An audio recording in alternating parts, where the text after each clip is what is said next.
Assalomu alaykum. Mana hozir o'sha chiroyli shakl berishni ijobiy tomonlari haqida bir mavzu qilib o'tamiz.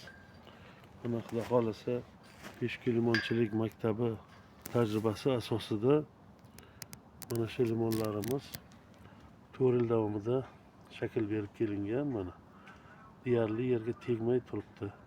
Bizning shu tajribamiz shundan iboratki, mana shu limon daraxtlari meva bergandan keyin yerga tegmay turish kerak. Maylida 20 kilomi, 30 kilomi sifatli hosil solish kerak bo'ladi. Chunki bugungi davr talabi ham o'sha eksportbop sifatli mahsulot tayyorlashga qaratilgan bo'ladi. Mana mahsulotlarimiz. Bu mahsulotlarimiz mana hozir qalaylarda turibdi. Demak, sifatini yo'qotmagan va oralarini mana ochib shakl berishlar, buni novdalar haqida gapirib o'tdim. Oralarini ochib qo'yish, shakl berish kerakligini mana aytib o'tdim. Mana ta'kidlab o'tamiz. Mana bir donagina yangi novda chiqqan. Bu o'sha oldingi kesimda chiroyli shakl berilganligidan dalolat bo'ladi. Mana shu limonlarimizni endi biz qo'rqmasib savdoga chiqarishimiz mumkin yoki masalan o'zimizda bo'lgan gapni aytib o'tadigan bo'lsam, agar daraxtda turgan holatida bo'lsa juda qimmat narxda ham olishadi. To'g'risini aytib o'taman, men shaxsan mevani daraxtga qo'yish tarafdori emasman va qo'ying degan taklifni kiritmayman. Chunki agar daraxtda turadigan bo'lsa, mevalarimiz bo'shab qolishi mumkin bo'ladi. Mana daraxtni uzoqdan ham ko'rsatib o'tamiz. Juda katta daraxt ham emas. 4-yilga o'tgan daraxt o'rtacha 30 kilo hosili bor. Balkim biz kelguncha dehqonlar bundan ma'lum qismini o'zgan ham bo'lishi mumkin. Chunki vaqtda bizga ma'lumot yo'q. Mana xuddi apelsinga o'xshab qizil to'g'lanadi.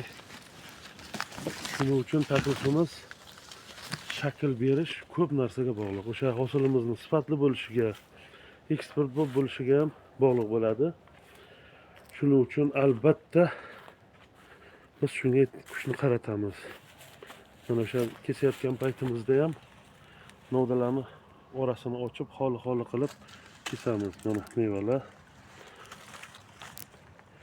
mana ko'rinib turibdi oradan. Mana oradan haqiqatdan uzilgan. Demak, ancha qismi uzilganda bu qolgan qismi ekan mevani. Shunga ham baribir sifatiga gap yo'q. Dehqonni peshona teri halol desa bo'ladi. Shuning uchun yana aytib o'tamiz. Birinchi navbatda limonning navini tanlash kerak. Ikkinchi navbatda esa shakl berishni chiroyli qilish kerak. Uchinchi navbatda o'sha limonni o'z vaqtida sog'arib turish kerak bo'ladi. Va o'z vaqtida o'sha shakl berib sog'arib tursa boshqacha bo'ladi. Mana bu limonlarimiz ichida katyol tizimi bor. Mana isitish tizimi bo'lib turib, xullas plus holatida olib chiqilgan. Shuning uchun mana yuqori qismlarda ham sog'gan. Ko'pchilik yuqori qismlarda mana hosil olmaydi deydi. Bu o'sha temperaturani past bo'lib qolishi bo'ladi. Ba'zida masalan -1, -2, undan ham pastga tushib ketishi mumkin, -3larga. Shu paytlarda mana shu hosillarimiz birozgina urinib qo'yadi.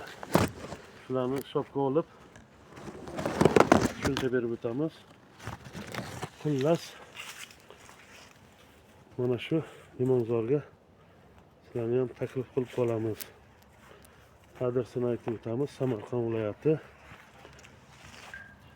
Yangiariq qishlog'ida joylashgan bu limonzor. E'tiborlar uchun rahmat.